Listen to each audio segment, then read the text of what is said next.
first speaker is Mark Pukita. Where is? There he is. So it's my pleasure to introduce Mark Pukita, candidate for U.S. Senate.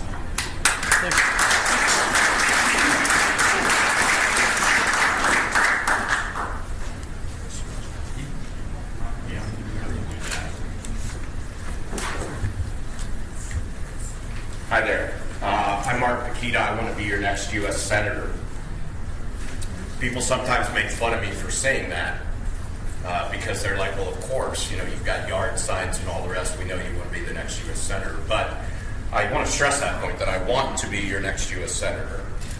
And I want to stress the "your" part because I believe we've got too many politicians, whether they're in D.C. or Columbus, who forget about you and only think about themselves. That's not me. Why am I running? I have had a fabulous life.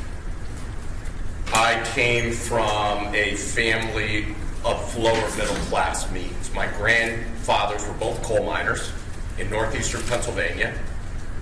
My parents had outhouses when they were kids. We grew up in a lower middle class neighborhood. My sister and I, we didn't know the difference because everybody in the neighborhood was just like us.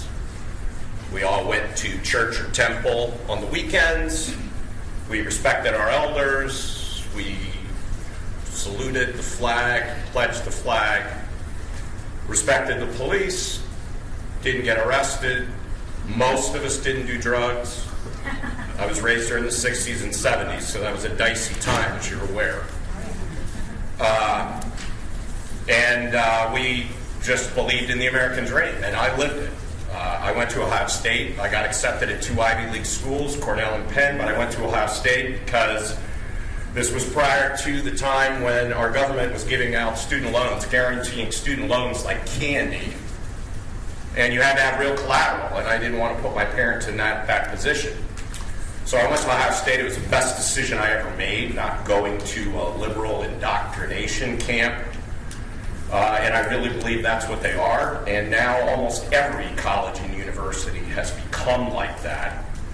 And we're having to, we're producing the most highly educated retail workers and baristas that we have, right? Seriously. So I graduated from Ohio State with an electrical engineering degree, and I go to work for companies in technology sales like IBM and EDS. And then I started my own business in 1996. I grew that business to $100 million in revenue, and about 800 employees over the 22 or 23 years that I own the company.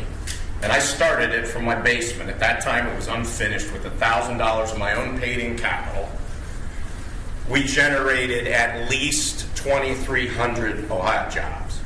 That is more than all the other Senate candidates combined.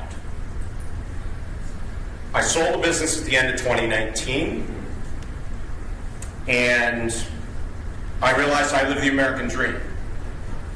I literally went from lower middle class to top 1%. And I will never forget that. It was hard work, but you can only do that kind of thing in America. I've traveled the world, you can do it nowhere else.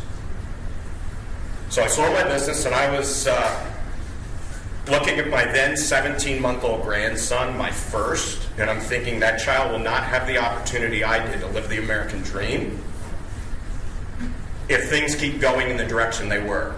So that's why I registered to primary Rob Portman in October of 2019. I'm the only candidate in the race who was willing to take on a sitting U.S. Senator with the money and clout of Rob Portman, because I thought he was doing a rotten job. He's not a statesman, he's a turncoat and a sellout. He lied to us. He told us he was a conservative, and he went to Washington and he turned on us.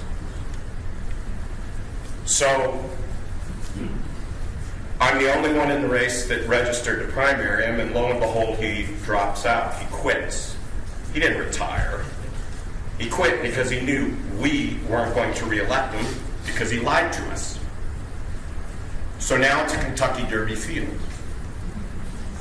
And I am the only one who was in the race prior to him dropping out. So my question, if I were you, as a voter, and I am, is Rob, two questions. One, did you think Rob Portman was doing a good job? If the answer to that was yes, to me, that's a disqualifier if you're a conservative Republican. If the answer was no, then the second question has to be, why did you wait until he left to start to run?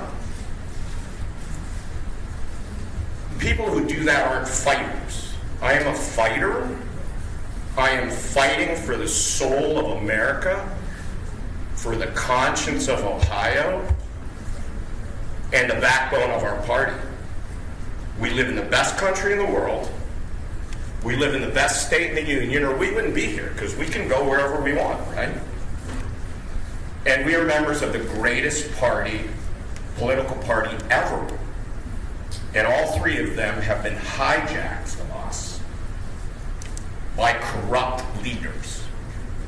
It's not our country, it's not our Constitution, it's not our form of government, it's not our state, it's not our party, it's the people who lead them. And I chose to run because I'd had enough. I was tired of being treated like a moron. I'm not. I'm a pretty smart guy. And you are too. And the people in Columbus and the people in Washington treat us like we're idiots. And that has got to stop.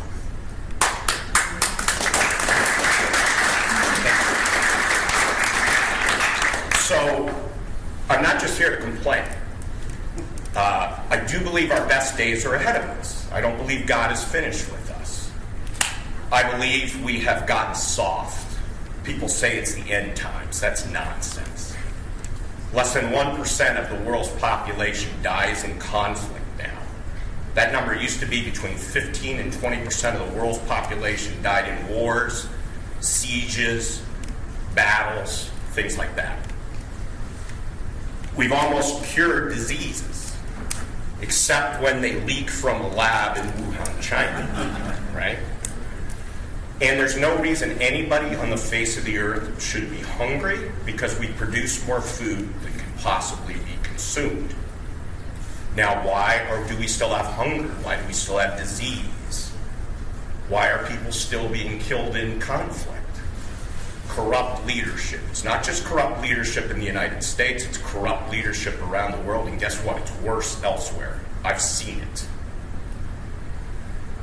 So, I'm not just complaining, though, because I'm a business person. I'm used to putting plans in place to fix problems.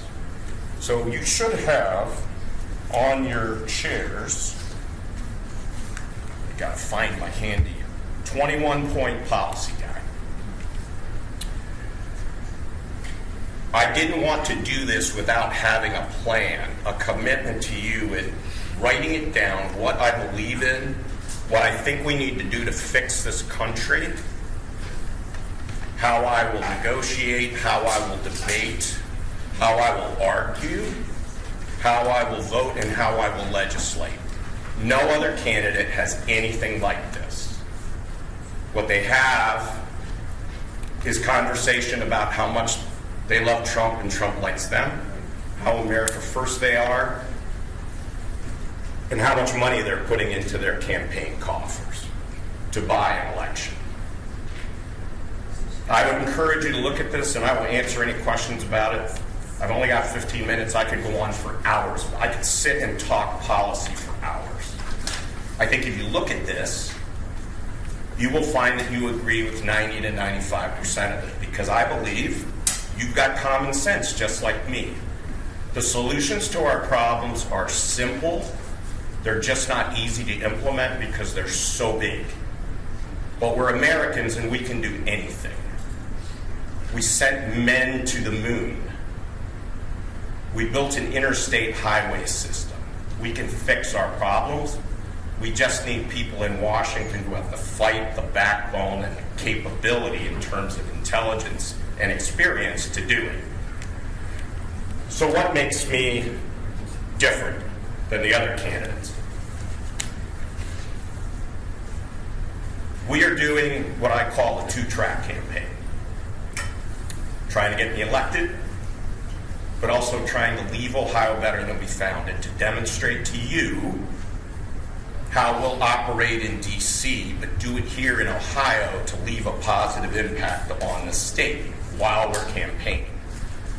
I'm doing this because I'm funding my own campaign and I'm not on the phone smiling and dialing for dollars 40 to 80 hours a week, and that's what it takes. If you're backed by people like Club for Growth, I've met with them, that's what they required of me if I was going to get any of their money. 40 hours at a minimum, 60 would be great, and you're a rock star if you spend 80 hours on the phone calling their high net worth big dollar donor list. 80 hours a week. More than 10 hours a day, 7 days a week. That's absurd. I'm like, not doing it. So I got time to do this, and we worked on education. We got school board members elected that were citizen conservatives. We gave them a tool after we helped them qualify for ballot access. We gave them a tool called the contract with the district to help differentiate themselves from liberals or sellouts. I was in front of the Ohio Board of Education 3 times and got their racist, Marxist screed Resolution 20 that gave cover to every school board in the state. Air cover to teach critical race theory, social emotional learning, comprehensive sex education, you name it. Took 3 times. You can go see my testimony and you can see their questions. These are awful people. They do not deserve to be managing education of our children, the most vulnerable of the Americans. It's just absolutely disgusting. But we got it done. The other thing we're doing is fighting Ohio Republican Party corruption. Who here is aware that there is a $2 to $3 million accounting irregularity in the books of the Ohio Republican Party that Bob Paduchek, the chairman, and Dave Johnson, the treasurer, are fighting tooth and nail, hammer and tong, from getting audited by an outside accounting firm. Please put your hands up. Okay, I want you to look at how many people have their hands up. It's not even half the people in the room. And that's the way the Ohio Republican Party wants it. We are in a war, ladies and gentlemen, not only with the insiders in Washington versus the outsiders. We're in a war with insiders in our own party, in the Ohio Republican Party. And I am the only Senate candidate talking about this. We're also fighting primary endorsements, which are a way of rigging the system for insiders with slate cards and money and staff. And you know that the state central committee members endorse themselves to give themselves virtually assured re-election. We have got the most corrupt state GOP organization in the country. And we have got to clean up our party before we go demolish theirs. Otherwise, we're just hypocrites. No other candidate is talking about this. I'm getting told I'm divisive. Let me tell you why I'm doing this. Number one, I want to show you how I will fight for you and what's right, what's moral, what's ethical in D.C. But more importantly than that, we have a party that was founded on the 3 principles of freedom, opportunity, and prosperity in 1854. Our first president elected had a nickname of Honest, and there is no honesty in our party. But above and beyond that, when I win the primary, the first thing Tim Ryan is going to say, May 4th, is you are a candidate from a party that is absolutely corrupt. And I'm the only one that's going to be able to say, you know what, we've got problems, but I've been working for well over a year to fix them. Everybody else will just stutter and stammer. And if you don't believe he's going to do that, I think you need to rethink your logic around that. This is all out in public. It's all out in the papers. If you've been paying attention, you know about it. I'm the only one that can give him that answer and say, let's move on, let's talk about policy, because that's where we're going to win this fight. We're going to win it on honesty, character, morality, and policy, because the Democrats have zero policy. Unfortunately, my competitors have zero policy as well. And we built that guide because as they started to talk about policy, finally, they were stealing my stuff. So in October of 21, we released a press release and we published that. And they stopped stealing my stuff because I started saying, when did you first say that? That stopped. Now, if people are stealing policy from me, how the heck are they going to do policy in Washington, D.C.? That's what I would ask you. So I will finish my talk.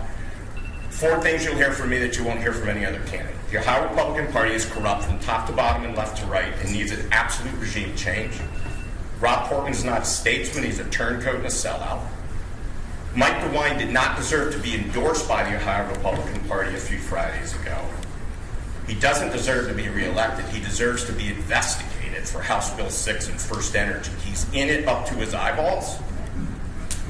And I'm not vaxxed, I'm not getting vaxxed.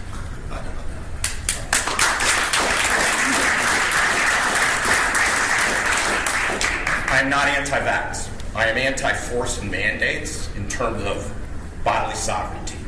And it's a spiritual thing for me. We are the only animals that God created to whom he gave free will. That means we have total dominion over our minds, bodies, and souls. We can save ourselves, or we can go in the other direction. No man, meaning man or woman, can stand in the way of that. Our rights come from God. They are natural rights, God-given. They're protected by the Constitution. And it is the only reason, the Founding Fathers said it is the only reason to have government to protect those natural rights. I understand this. I'm a fighter. I want to thank you for listening to me. I am stone cold serious about this. This is not some lark. I want to go to Washington. I want to be your next U.S. Senator, and I want to go fix things. Thank you.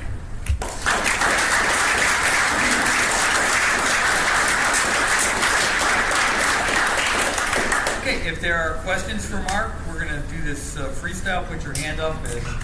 I'll get it started with the first question. Mr. Pukita, nice presentation. Thank you. You hit a lot of nerves that we all are concerned about. I think we all know that a lot of good people go to Washington, and then something happens. And I think we've come to the conclusion that what happens is they get caught up in that machine, that you have to play by the rules, and if you don't do this, you don't get on the right committees, and you don't make the right friends, and then all of a sudden they kind of neutralize you, especially if they target you as like a troublemaker, right, or someone who's going to shake up the process. Then you really have an uphill battle. So I kind of see that as your biggest challenge. And how are you going to deal with that? What's your game plan for getting around all that and not having that pulled out from under you? Right. So, great question. In business, I like to say, so my business dealt with mostly Fortune 100 companies like Ford, GM, Toyota, KeyBank, Diebold, Eaton, Nationwide Insurance, Cardinal Health. We have a list of Fortune 100, Fortune 500 customers. And you've got to do a collaborative, multi-person sell in those environments to do business with them. It's not just one decision maker who you take out for dinner and they like you and they do business. You've got to do a complex sell. And I think that's what has to happen in D.C. But as well, there are times you have to have the sense of, do I use kid gloves here or do I use the sledgehammer? Because there are times that there are clients that are difficult to deal with, and they are tough, and they want you to be tough in return. So I want to make sure that people don't think I'm divisive. I mean, I didn't build a $100 million company with absolutely name brands like that without being able to sit and be collaborative. But I also knew when I had to use kid gloves and when I had to use a sledgehammer. Here would be my strategy in DC, and see what you think of it. I'm a big believer in term limits, massively. give the speaker, who hopefully will not be Mitch McConnell, the Republican speaker, or leader, I'm sorry, legislation for term limits. And like Mitch has done every new Congress, he takes Ted Cruz's term limits bill and puts it under the desk, and it never sees the light of day. And Ted Cruz doesn't do anything about it, because he can go back and tell his constituents, hey, I tried, but Mitch stopped me. I would walk out to the steps of the Capitol and hold a press conference and say, Mitch is holding it up. You have to be able to call out your fellow Republicans who are not operating in your best interest, our best interest, to get them to move. I have found these people have really thin skins, and they're really worried about what the press thinks about them and what the scuttlebutt is. I don't give a rip about that. Not one rip.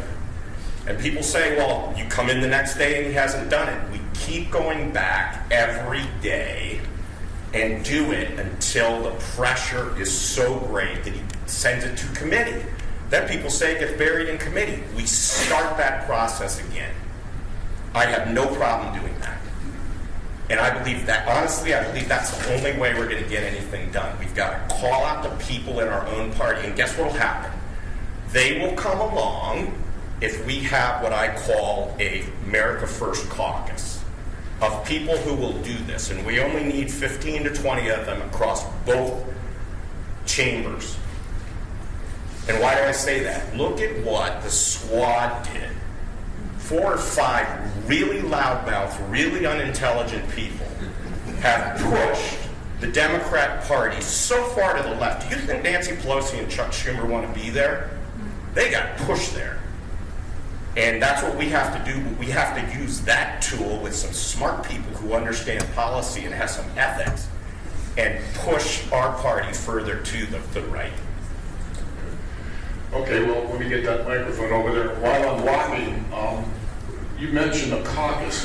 Give us 4 or 5 names of senators that you would kind of hang with in terms of the way they think and their policies. I really can't do that. None? It's really hard. Maybe Josh Hawley, but Ted Cruz, look at what Ted Cruz did a few months ago. He sold us out. He was at the January 6th Commission, and he called the people that were in D.C. that day terrorists. I can't trust him now. I could never vote for him as leader knowing he said that. So there's been all kinds of those things, and it gets back to what you say. People go, and I think they become enamored with this power, and more importantly, the adulation they get from people, and they start drinking their own bathwater. I plan to spend as little time in D.C. there as possible. My daughter and son-in-law live about an hour and 10 minutes out of D.C. My 2 grandsons, I am not going there to make friends. I'm going there to get the job done for you folks.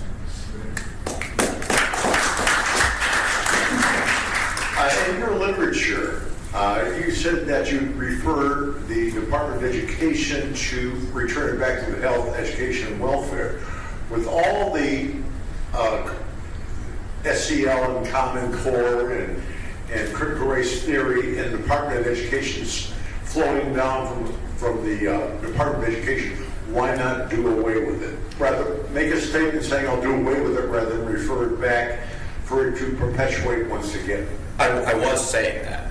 And in fact, that's what caused me to put this together, because Mike Gibbons and Jane Timken started stealing that line from me. That's not a new line, though. Republicans have said this before.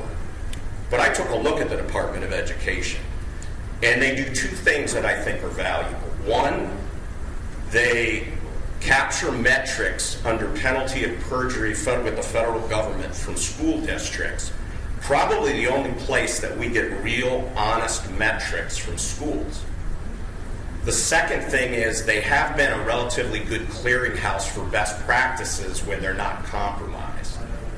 And so the idea would be to make them an office. So the Department of Education, we had one before in like 1857, and it was wound down in 1858 because it was made so political so fast. And then it was tucked under, I believe, the Department of the Treasury as just an office. And it stayed there until it became health, education, and welfare. And then it busted out, Jimmy Carter busted it out as a separate department as a payoff to the unions. So what I would want to do is I'd want to do business process re-engineering on the entire federal government. Look at every department and agency and have them come in and say what their value proposition is for the money we spend, just like you do in a business. If you've got value, great, you get to stay. If you don't, we just stop doing it. We need to be talking 10 to 100 times more about cutting spending than we do tax policy. Tax policy is this shiny metal object where we talk for hours over 1% or 2%. That is chicken feed compared to the deficits we run and the debt we have. We have got to be taking a meat cleaver to this, not a paring knife. And so I would look at every one of those. Now, if a department or agency had value, then the next question is, do we keep it at the federal level or should it go back to the states under the Constitution and the 10th Amendment? We have had constitutional creep since Woodrow Wilson's time, around 1910. And it's just been a little here and a little here and a little here, and we have put up with it. I am not putting up with it anymore. You know, maybe you are, but I'm not putting up with it anymore. We've got to get back to constitutional government in the federal government and regular order in Congress, like a budget, right? An annual budget.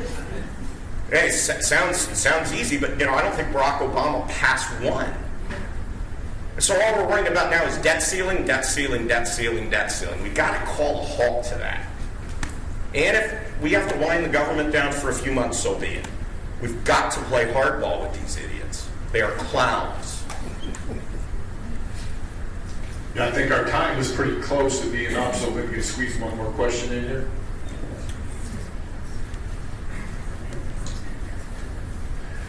Do you think it would make sense, you seem to convey the impression that your business has provided you with enough to live on, is probably to say the least, but would it make sense for you to make the statement that you don't need, you know, it seems like people who go to who are elected, so many times, maybe almost all the time, they are offered funds, money to do this or that. Right. Do you think it would make sense for you to claim that you're really incorruptible because you don't really need to take any of this money? Would that be a possible theme underlying your canvassing? I've already done that. I've already said I'm not taking the salary, but it's actually not quite true. We're going to take the salary and we're going to give it to charities in Ohio that you pick. The one stipulation, though, is they take no money from the state or the federal government, because that's the way government corrupts the charities. They come with strings attached, which is why all our charities are left-leaning. But further than that, people will say, well, you'll go and then you'll write a book and you'll get speaking engagements and you'll enrich yourself after that. I do not need the money. So I've said, until I die, I will give that money to charity in the same way. Now, I started saying this from the podium, and then lo and behold, Bernie Moreno and Mike Gibbons were kind of talking about it, but not really. But I've been saying it for actually since the beginning of my campaign. And I'll sign a contract, whatever you want. You want to be able to sue me? We'll sign a contract. I do not need the money. I lead a pretty frugal life. It's not about money for me. It's family, it's relationships, it's experiences.